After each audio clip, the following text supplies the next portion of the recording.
On se tient debout. Seigneur, bénis ce moment et dispose le cœur de chacun pour recevoir ta parole maintenant. Que toute la gloire te revienne. Merci Jésus. Merci Jésus. On a commencé quelque chose d'important. Il nous a dit qu'on est déjà dans l'année 2026. Ne croyez pas que c'est maintenant que nous allons rentrer. Mais nous sommes déjà dans la nouvelle année, l'année 2026. Pour ceux que nous aurons pu entendre, vous allez comprendre beaucoup de choses. Et je vous ai dit que cette nouvelle année est une année où Dieu fait grâce. On a reçu un message le dimanche passé qui nous a instruits pour nous dire combien Dieu est bon et qu'il est prêt à nous donner ce dont nous avons besoin. Au moment où nous en avons besoin. Et quand nous en avons besoin. Que ce soit la protection, la sécurité, la paix, l'amour, la joie, le bonheur, l'épanouissement, le mariage, l'enfantement, les voyages, tout ce qui peut constituer un élément pour notre bonheur. Dieu nous fait grâce en cette nouvelle année. Parce que nous avons été de bons enfants, bien instruits, respectueux, obéissants. Dieu est reconnaissant que ses enfants sont bons. Ils sont obéissants. Ils marchent, ils pratiquent ses voies. Ils ne reconnaissent qu'un seul Dieu, le Dieu créateur des cieux et de la terre, qui a envoyé son Fils unique, le Seigneur Jésus-Christ, pour nous. Ce Dieu est le Dieu de bonté. Il se souvient toujours de sa promesse. Et alors cette nouvelle année nous fait grâce. Ne nous tient pas compte de nos iniquités, de nos transgressions, pourvu simplement que nous venons devant sa face, que nous reconnaissons que nous avons péché. Il attend de nous simplement une repentance. Et quand on se repent et qu'on prend la décision ferme désormais de marcher dans les voies de notre Seigneur, et de faire ce qui est juste et agréable devant ses yeux, de pratiquer les voies et les commandements de Dieu, d'accepter Jésus-Christ comme Fils de Dieu, Seigneur des Seigneurs, et de marcher selon le fait que le Seigneur Jésus est notre Seigneur et qu'il nous guide. Il est notre avocat auprès du Père. Il a laissé son sang pour nous. Son sang a coulé sur la croix pour effacer nos iniquités, nos anciens péchés. Il a fait une alliance de sang pour dire désormais, celui qui accepte, parce qu'il a dit ce sang est répandu pour plusieurs. Sachant que si nous sommes avec Dieu, nous recevons de Dieu la grâce et les faveurs. Les grâces et les faveurs. Nous recevons de Dieu les grâces et les faveurs. Cette nouvelle année, donc, Dieu se souvient de sa promesse qu'il a faite à Abraham. Dieu se souvient de sa promesse pour la postérité d'Abraham, de chacun d'entre nous, de nous bénir, de nous rendre prospères, de nous rendre féconds, de nous permettre de nous marier, de pouvoir enfanter, d'être protégés, sécurisés, de chasser loin de nous nos ennemis. Ce matin encore, on continue avec le même programme. Et ce même programme va s'étendre sur toute l'année. Mais sachez déjà, la parole de Dieu dit que nous recevons de Dieu selon nos œuvres. Nous recevons de Dieu selon nos œuvres. Tu fais bien, tu recevras de Dieu tout ce qui est bon. Les grâces et les faveurs. Tu fais mal, tu rejettes Dieu, tu ne marches pas avec Dieu, tu as choisi le monde, tu as choisi de vivre selon les choses du monde. Tu recevras aussi selon les conséquences qui résultent de ceux qui ne sont pas avec Dieu. Dieu dit dans sa parole, si tu es contre moi, si tu n'es pas avec moi, c'est que tu es contre moi. Si Dieu lui-même dit, si tu n'es pas avec moi, tu es contre moi. Et écoutez, c'est grave. Il faut s'arranger, faire tout pour être avec Dieu. Parce que si tu n'es pas avec Dieu et que tu es l'ennemi de Dieu, il faut savoir que ce n'est pas bon pour toi. Les conséquences sont graves. Les conséquences sont grandes. Et Dieu dit chacun recevra selon ses œuvres. Si tu ne veux pas faire partie de ceux qui reçoivent selon leurs œuvres, et que tu veux les grâces et les faveurs de Dieu, choisis le bon camp. Choisis le bon camp. Sois avec notre Dieu. Nous allons voir le livre de Genèse, chapitre 37, versets 5 à 9. Le livre de Genèse. Aujourd'hui, le sous-thème que le Saint-Esprit nous donne aujourd'hui est « Après la tempête vient le beau temps ». Après la tempête vient le beau temps. Tu as longtemps souffert. Tu as longtemps souffert. Tu es resté dans les difficultés, dans les problèmes de tout genre. À un moment donné, tu ne croyais plus en Dieu, tu avais perdu la foi. Parce que les difficultés étaient trop, les problèmes étaient trop. Tu ne comprenais plus tout ce qui t'arrivait. Tu croyais que Dieu t'a abandonné et que toi, Dieu ne te reconnaît même pas. Mais tu n'as pas pensé un seul instant que certaines situations que Dieu envoie dans ta vie peuvent être des épreuves que Dieu met dans ta vie pour voir si tu es réellement attaché à lui. Si tu n'es pas là juste par intérêt et que tu l'aimes vraiment, que tu l'as choisi comme étant le seul et le vrai Dieu. Et que tu as choisi le bon camp, tu as choisi le Seigneur Jésus-Christ. Les épreuves se sont dressées devant toi. Et tu as vécu des moments difficiles. Mais après ces moments, sache que Dieu qui t'a observé, il a vu que tu as été fidèle. Tu as été intègre et fidèle. Tu as été loyal à ton Dieu. Tu n'as pas abandonné, tu n'es pas allé voir ailleurs. Le Seigneur dit parce que tu n'es pas allé voir ailleurs. Parce que tu n'as pas cherché des solutions ailleurs. Parce que tu es resté fidèle et loyal à Dieu. Et que tu as cru en son nom. Tu as cru en son Fils, le Seigneur Jésus-Christ. Et que tu t'es attaché réellement à lui. Et que tu as mis en pratique les commandements de Dieu. Dieu dit se souvient de sa promesse envers toi. Dieu dit se souvient de sa promesse envers toi. Alors, après toutes ces difficultés, après tous ces problèmes, vient maintenant le temps de la récolte, le temps de la moisson, le temps de moissonner ta fidélité envers Dieu, ta loyauté envers Dieu. Et la récolte, c'est tout ce qui est bon pour te réjouir, pour ton épanouissement, le mariage, l'enfantement, la richesse, l'abondance financière, la prospérité, la protection, la sécurité que Dieu te donne. C'est le temps de la récolte. Parce que tu as beaucoup souffert, Dieu se souvient de toi pour te sortir maintenant des difficultés et des problèmes. Genèse chapitre 37, versets 5 à 9. Joseph eut un songe, et il le raconta à ses frères qui le haïrent encore davantage. Verset 6. Il leur dit, écoutez donc ce songe que j'ai eu. Verset 7. Nous étions alliés des gerbes au milieu des champs, et voici ma gerbe se leva et se tint debout.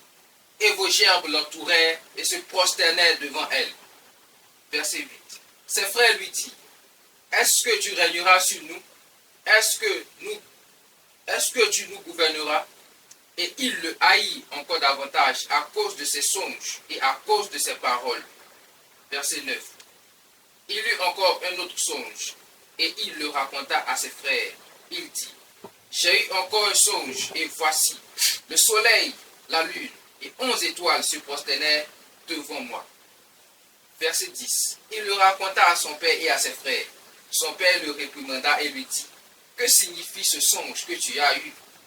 Faut-il que nous venions, moi et ta mère et tes frères, nous prosterner en terre devant toi? Regardez ce qui se passe ici. Voici quelqu'un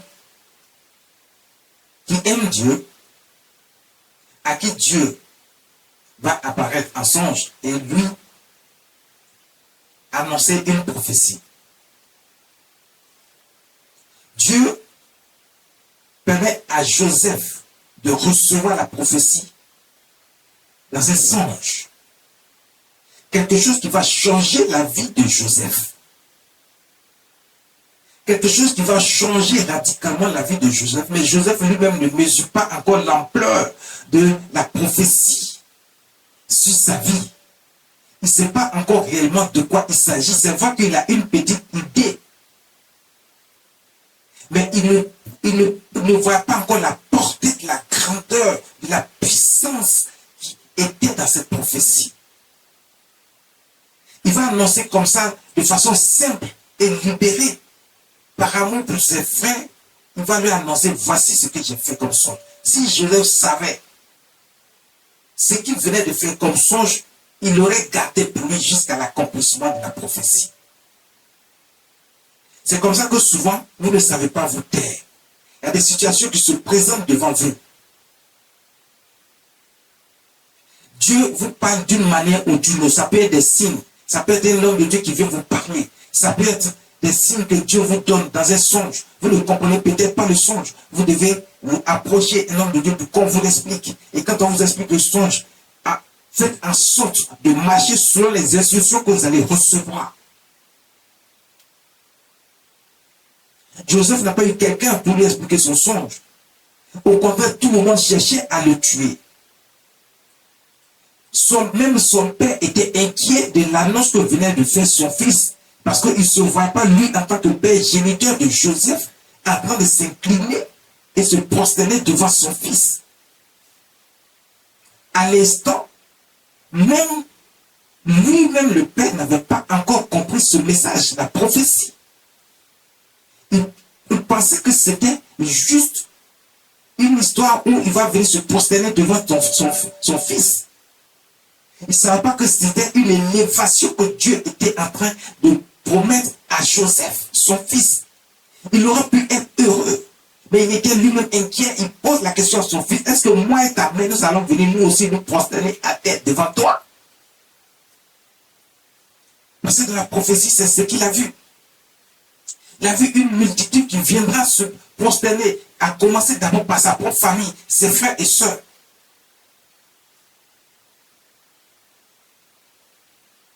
Qui viendront se prosterner devant lui. Mais la prophétie ne s'arrête pas à ses frères. La prophétie s'étend à tout le monde. Toutes des nations entières viendront se prosterner. C'était une élévation. Quand Dieu a choisi de t'élever, je vous ai déjà enseigné sur certaines choses. Quand Dieu a choisi de t'élever, quand Dieu a choisi de te sortir de la misère, de la pauvreté, des difficultés, des soucis, quand Dieu choisit de te sortir de là et de te positionner pour que tu sois grand, parce que lui, Dieu, il n'enlève pas pour te nuire. Il n'est pas là pour notre malheur. Il a dit, j'ai des projets de paix et non de malheur pour vous. Quand Dieu dit des projets de paix, ça veut dire que tout ce qui compose, ça veut dire que tout ce qui va avec, la richesse, la prospérité, l'enfantement, le mariage, tout ce que tu veux, la protection, la sécurité, c'est ça qui donne la paix. Donc il dit un projet de paix, c'est tout ça que ça inclut. Il dit, je n'ai pas un projet de malheur pour vous, mais un projet de paix. Donc quand Dieu a un projet pour toi, quel que soit l'endroit où tu te trouves, Dieu ira te sortir de là. Même si tu es dans la pauvreté, dans la misère, tu penses que toi, tu ne vas jamais être quelqu'un. Et puis les gens se moquent de toi. Les gens ne te considèrent pas, ils te méprisent. Il y a des gens à qui Dieu a déjà donné un peu, ils se moquent de toi. Ils pensent que toi, tu ne seras jamais rien. Mais Dieu qui a prédestiné chacun d'entre nous à une élévation, lui sait ce qu'il fait. Le moment venu, Dieu va commencer à t'élever. Mais quand Dieu veut t'élever à un très très très très haut niveau, parce que vous voulez être grand, puissant, financièrement, prospère, c'est ce que tout le monde aspire. Mais est-ce que tu es prêt à faire ce qu'il faut pour mériter d'être au plus haut niveau? Est-ce qu'on mérite réellement que Dieu nous sorte de la boue, de la misère, pour nous positionner au plus haut niveau, pour faire des hommes et des femmes riches et puissantes, pour nous protéger et sécuriser, pour éloigner de nous nos ennemis? Est-ce que nous sommes vraiment dignes de recevoir de Dieu? C'est pour ça que Dieu nous met à l'épreuve. Lorsqu'il a choisi de nous élever, il va nous mettre forcément à l'épreuve. Dieu ne peut pas choisir d'élever quelqu'un au plus haut niveau sans le mettre à l'épreuve, sans tester, sans voir si cette personne aime réellement Dieu, s'il est attaché à Dieu ou il est attaché au matériel que Dieu va donner. Beaucoup de gens sont attachés au matériel. C'est à cause du matériel qu'ils ont besoin de Dieu. C'est à cause de l'argent qu'ils ont besoin de Dieu. Mais il y a plus que l'argent, parce que tu peux avoir l'argent et ne pas avoir la santé. Tu peux avoir l'argent et puis être persécuté par tes ennemis qui vont te nuire. Tu n'as pas la paix, tu n'as pas la tranquillité. Tu peux avoir l'argent et puis tu n'as pas une vie de tranquillité. Si tu es passé par des situations bizarres et tu verras que ta vie est troublée à tout moment. Mais tu dis, j'ai un projet de paix. Donc Dieu va te faire une promesse. Que je vais t'élever. Je vais t'enlever de la boue. Mais quand Dieu dit va t'enlever de la boue, Dieu aussi a prévu des épreuves devant toi. Pour voir si tu es réellement prêt. Si tu es digne réellement de recevoir l'élévation. Tu vas voir si, lorsqu'il a dit, voici mes 10 commandements. Dans les 10 commandements, nous avons les ordonnances. Nous avons toutes sortes de prescriptions, des préceptes que Dieu a donnés, qui nous demandent de mettre en pratique. Est-ce que nous aimons réellement Dieu? Est-ce qu'on a accepté réellement Dieu comme étant le seul et le vrai Dieu? Est-ce que au plus petit, au moindre problème, est-ce qu'on ne compte pas voir ailleurs? On s'attache même à des hommes. On croit que c'est eux qui peuvent nous sauver. C'est eux qui peuvent faire telle ou telle chose pour nous. Alors qu'ils sont aussi des hommes comme toi. Ils ne peuvent rien faire pour toi. C'est Dieu seul qui peut. Est-ce que nous sommes attachés à Jésus-Christ qui est venu, qui s'est sacrifié pour nous, qui a effacé nos anciens péchés et qui nous permet d'être des hommes nouveaux, de nous attacher réellement à Dieu et de marcher selon les voies et les principes de Dieu et de croire que par la foi, nous avons tout ce dont nous avons besoin. Car nous devenons co-héritiers avec notre Seigneur Jésus-Christ. Étant co-héritiers, nous avons tout ce dont nous avons besoin. On n'a plus besoin de courir après. Mais c'est Dieu qui nous les donne parce que c'est notre part. Mais Dieu va d'abord te mettre à l'épreuve. Ta part est réservée. Si tu as accepté Dieu comme étant le vrai Dieu. Si tu as accepté Jésus-Christ comme étant Seigneur et Sauveur personnel. Si tu marches et tu pratiques les commandements de Dieu. Si tu crois que Dieu est Dieu, il est le Dieu de l'impossible, il est le seul Dieu capable de te protéger. Il a créé les cieux et la terre. Dieu seul peut te sauver. Il va d'abord te mettre à l'épreuve. Joseph a reçu la promesse. Joseph a reçu la prophétie. Joseph a commencé à annoncer la prophétie à ses frères, à ses parents. Joseph ne mesurait pas encore l'ampleur de la difficulté qui se trouvait derrière cette promesse, cette prophétie. C'est comme ça, toi aussi, tu as reçu la prophétie. Que tu seras élevé, tu sortiras de la boue. Tu sortiras de la misère. Et que tu vas t'élever au plus haut niveau. Mais voilà que les problèmes se présentent devant toi. Les épreuves que Dieu met devant toi pour voir ta fidélité, ta loyauté envers lui. Mais toi, tu trouves que les problèmes sont trop. Tu trouves que les difficultés sont trop. Tu trouves que Dieu doit prendre le raccourci pour toi. Comme il s'agit de toi, Dieu doit faire en sorte que toi, tu n'aies pas de problème et que tu arrives tout de suite à la promesse. Et que tout de suite, la prophétie se réalise dans ta vie. Mais Dieu ne fonctionne pas comme ça. Il a dit, la prophétie marche. Elle va à son terme. Mais elle s'accomplira certainement parce que la prophétie ne ment pas. La prophétie, c'est Dieu. C'est la promesse de Dieu. Donc, Dieu ne ment pas. Mais Dieu observe ton comportement. Dès qu'il t'a annoncé qu'il va t'élever, qu'il va te donner ceci ou cela, qu'il va faire telle ou telle chose, Dieu commence à t'observer. Ton comportement, ton attitude, ta façon de parler, ta façon de faire. Est-ce que tu as la haine contre ton frère? Est-ce que tu aimes ton prochain comme toi-même? Est-ce que tu n'es pas un menteur, un voleur, un tricheur, une prostituée, quelqu'un qui vit dans la débauche? Il a de multitudes de femmes. Est-ce que tu es quelqu'un qui est sérieux, qui n'a pas la haine dans son cœur? Quelqu'un qui n'est pas dans la fraude? Quelqu'un qui ne cherche pas la voie facile? Dieu regarde ton attitude, ta façon de penser, de parler, ton comportement avec tes proches.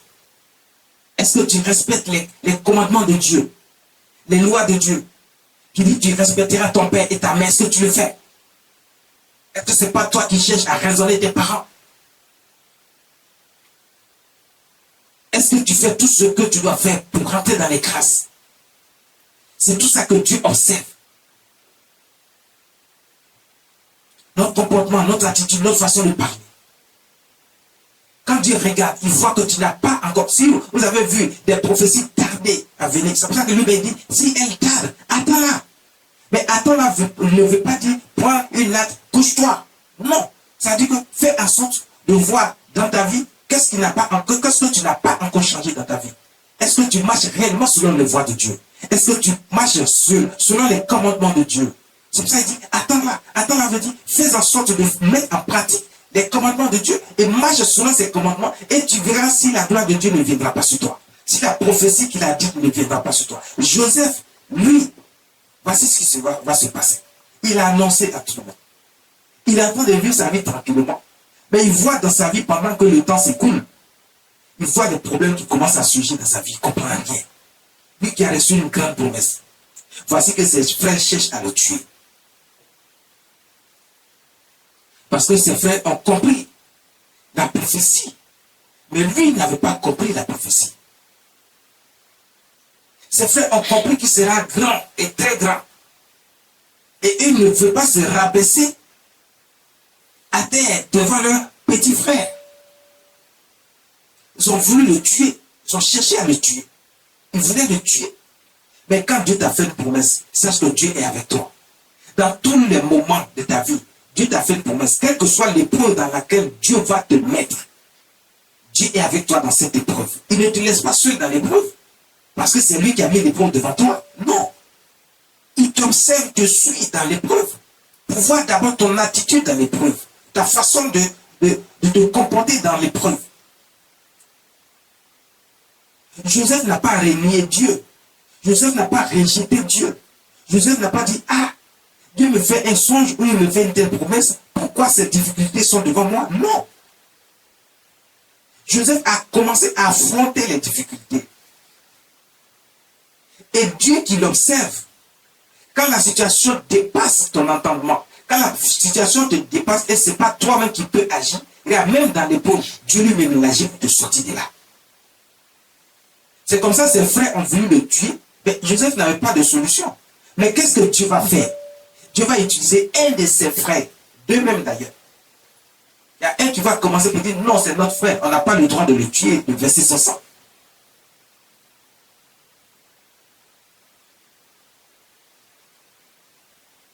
On n'a pas le droit. Gardons-le ici, dans ce puits.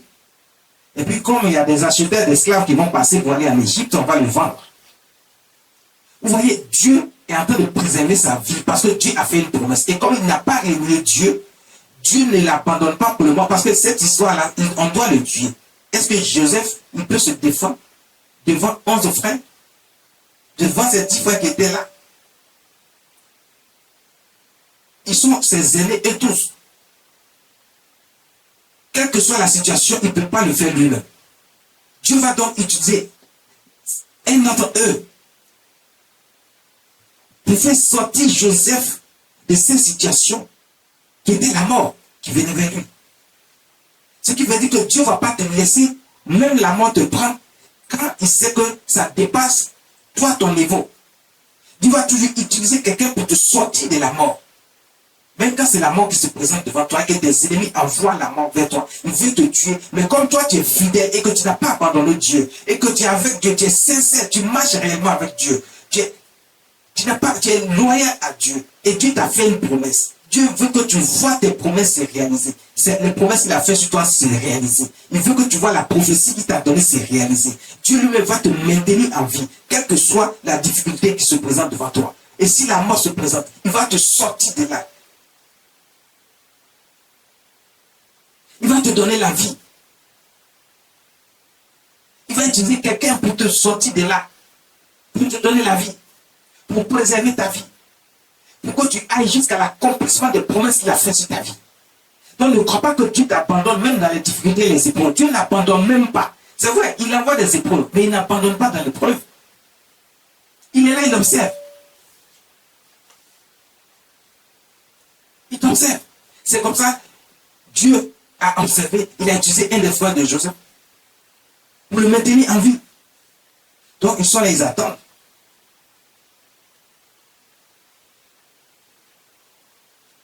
Et lorsque les acheteurs d'esclaves sont passés, ils l'ont vendu. Et ils l'ont acheté, ils l'ont envoyé en Égypte, loin de son père et de sa mère. Ils ont fait croire à leur père que Joseph était mort.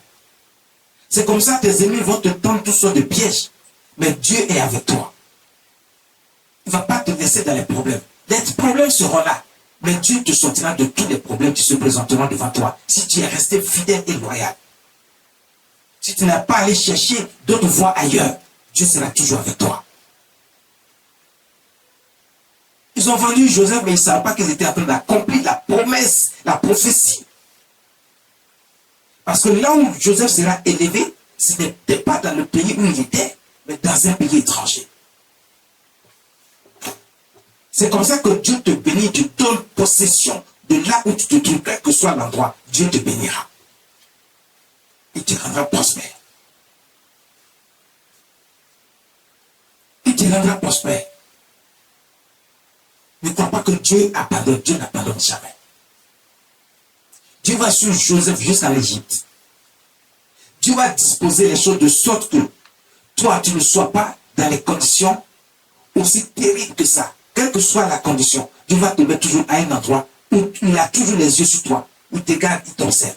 Et même quand les problèmes vont venir encore à cet endroit, Dieu, il va te déplacer pour t'envoyer à un autre endroit. Là où il peut encore continuer la prophétie sur ta vie afin que tu vois l'accomplissement de la prophétie dans ta vie. Joseph était chez Potiphar, chef de garde du roi, de Pharaon.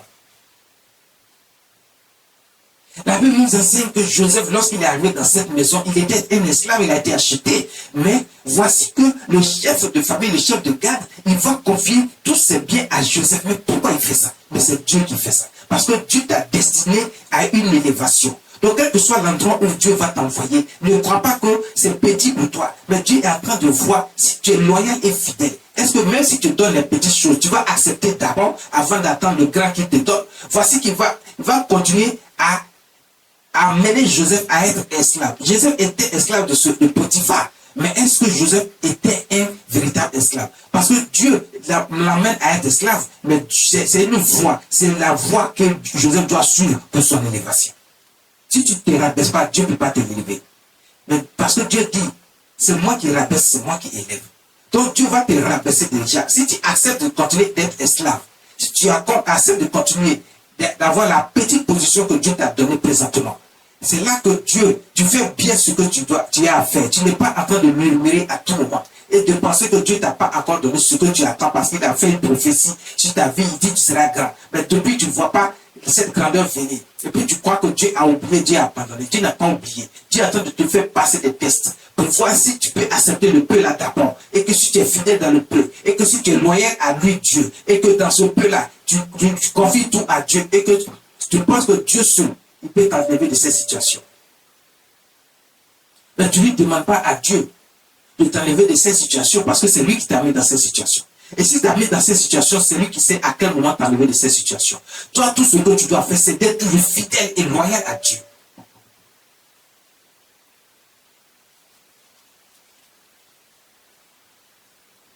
Lorsque tu es fidèle et loyal à Dieu, tu continues de marcher, de pratiquer les commandements de Dieu.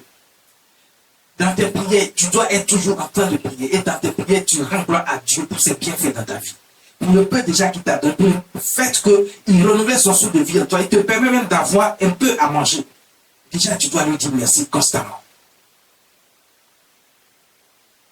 Tu dois lui rendre gloire pour tous ses bienfaits. Et c'est comme ça que tu verras, au lieu de continuer à réclamer, vous êtes toujours en train de réclamer. Mais quand tu fais ça, Dieu ne va pas te donner tout de suite. Parce qu'il voit d'abord ton comportement, ton attitude. Joseph était dans cette maison. À cause de Joseph, Dieu était en train de bénir cette maison. Donc, à cause de ta présence, Dieu peut bénir quelqu'un. À côté de toi.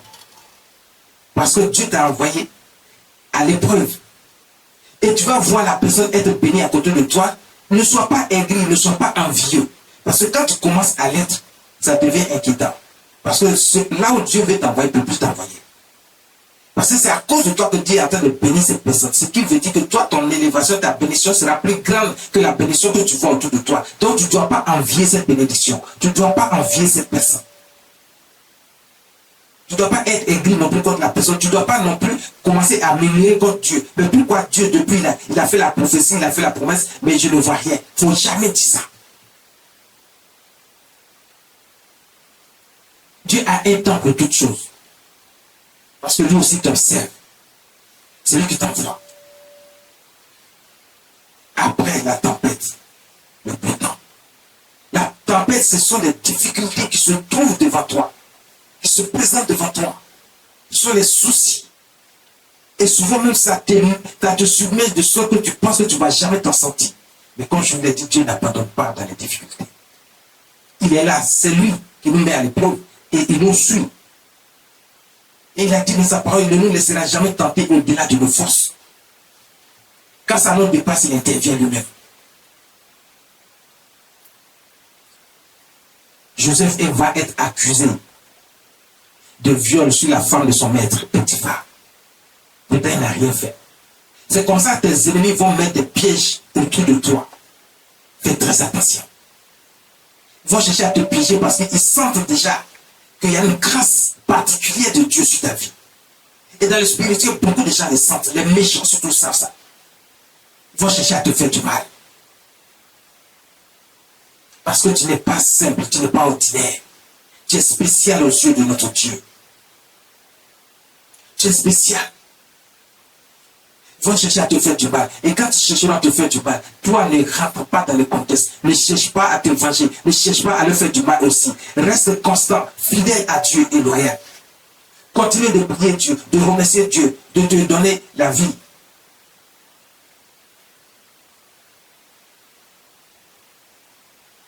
Tant que Dieu n'a pas enlevé la vie qu'il est en toi, il y a encore de l'espoir.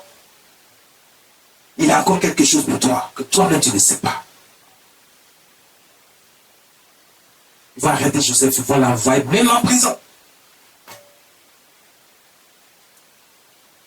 Cette femme a fait tout pour qu'on envoie Joseph en prison. Mais c'était le chemin de l'élévation. Mais Joseph ne s'est pas plaint parce qu'on l'a envoyé en prison. Même dans la prison, Dieu va faire de Joseph le chef. Ah! Parce que Joseph est resté fidèle. La Bible nous dit que, quelle que soit la difficulté qui se présentait, Joseph était toujours avec Dieu et Dieu était toujours avec Joseph. C'est-à-dire que Joseph n'a pas abandonné Dieu toute sa vie. Il ne priait que Dieu.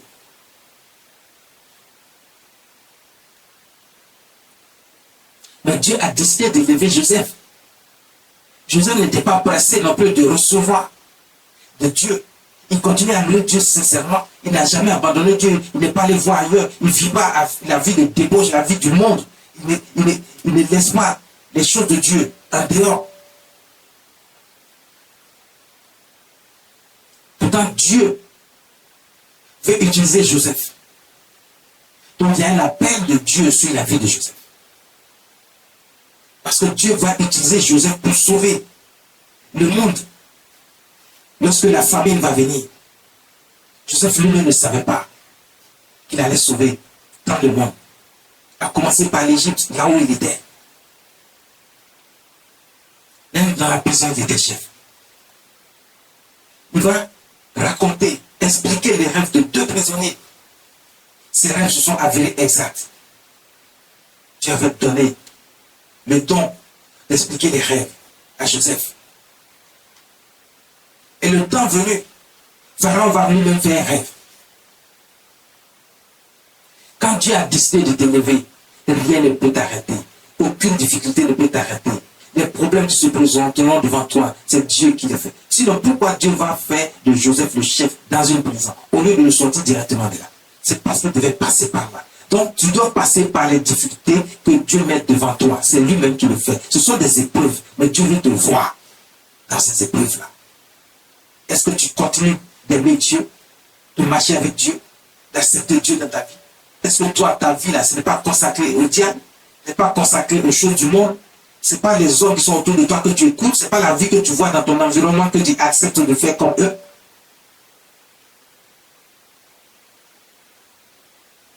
Est-ce que tu restes réellement fidèle à Dieu? Tu te souviens même que Dieu est le Créateur?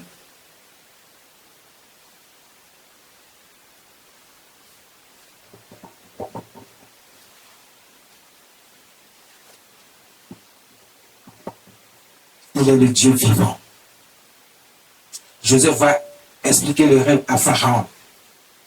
Pharaon a trouvé d'autres personnes pour gérer ces situations que Joseph lui-même.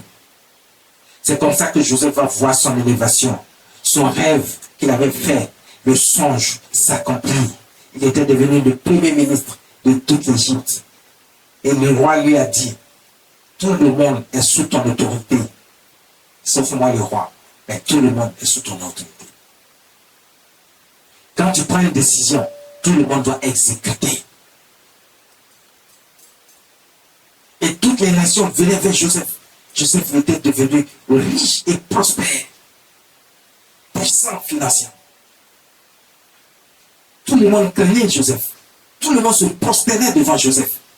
Sa prophétie, son rêve s'est réalisé. La prophétie s'est réalisée dans sa vie. Parce qu'il n'a pas abandonné Dieu et Dieu ne l'a pas abandonné non plus. Il a vécu la tempête. Mais le moment est venu où Dieu lui permet de récolter, de moissonner. C'est ce beau temps-là que Dieu te donne en cette nouvelle année 2026. C'est ce beau temps-là que Dieu te donne en cette nouvelle année.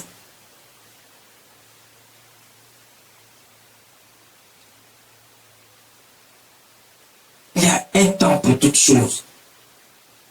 Et ce temps est venu pour Dieu de t'emmener à récolter, à moissonner. Il t'enlève dans la tempête. Dieu t'enlève dans la tempête pour te positionner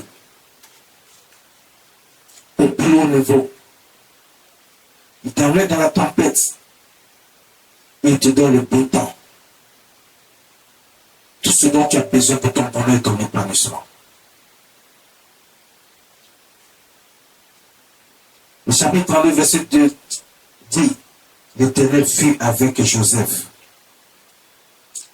Et la réussite l'accompagnait. Et la réussite l'accompagnait.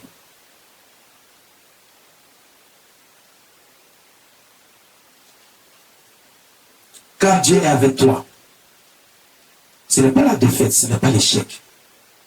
C'est la réussite. Donc ne tiens pas compte des problèmes du moment. Ne tiens pas compte des difficultés du moment. Dieu est avec toi. Arrange-toi, fais tout pour que Dieu soit avec toi. Rentre dans les grâces de Dieu en acceptant que Dieu seul est Dieu. En acceptant Jésus-Christ le Seigneur. Comme Fils de Dieu, Seigneur des Seigneurs. Confie-toi à lui. Fais-lui de lui ton avocat. Marche et pratique les commandements de Dieu. Tu verras la gloire de Dieu sur ta vie. Si tu l'as fait, sache que Dieu te fait grâce en cette nouvelle année. Si tu ne l'as pas encore fait, c'est maintenant. Si tu te repentis, accepte simplement Jésus-Christ. Accepte Jésus-Christ comme Seigneur et Sauveur personnel. Il est le Dieu de bonté qui pardonne toujours. Si ta repentance est sincère, Dieu te pardonne. Et il te fait rentrer dans sa grâce. Toi, maintenant, sois fidèle. Sois intègre et fidèle. Et ne retourne plus en arrière dans les mauvaises choses, dans le mal. Et tu vas récolter les grâces et les faveurs de Dieu dans ta vie. Tu verras la promesse et la prophétie de Dieu venir dans ta vie également. Et tu recevras comme Joseph a reçu. Tu recevras comme Joseph a reçu. Ce matin, le Saint-Esprit nous dit, après la tempête, vient le beau temps. Après la tempête, vient le beau temps. Sache que la tempête est passée, maintenant c'est le beau temps. Cette nouvelle année, c'est le beau temps. Le temps de la récolte, le temps de la moisson. Et tu vas moissonner. On va soit rendu à notre Dieu. Merci Jésus.